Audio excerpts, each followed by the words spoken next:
now after the Chinese intrusion into Ladakh. Top army sources say that there will be a further impetus within the government to strengthen the eastern Ladakh region. Srinjoy Chaudhary, our National Affairs editor, is on the phone line with me. Srinjoy, what are you learning from your sources within the army? Is it that the army has now decided to call for more troops and weaponry in this area to counter Chinese aggression?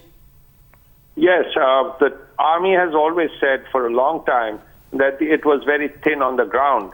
There was so much ground, there was too much pressure from the Chinese. And this request has been with the government for a long time. This is a request not only for troops on the ground, but primarily to start with UAVs, which are used for surveillance. These unmanned aerial vehicles are the ones which take pictures, and even during this crisis, took pictures of the Chinese tents in the area. Now, the request for 2 troops of UAVs are currently with the CCS, that's the Cabinet Committee on Security, for the last few months.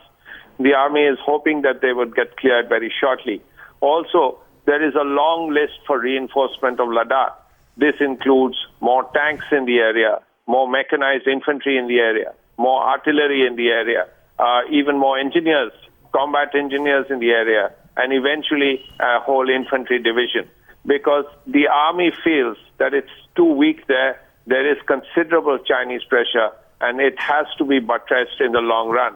The other point, of course, being made again and again is the lack of infrastructure, the lack of logistics. Right. Because there is a lack of roads in the area. You can have all the weaponry and men you want, but if there are no roads to take them to the right places, it would create problems, which is why the BRO, the Border Roads Organization, will have to be more effective.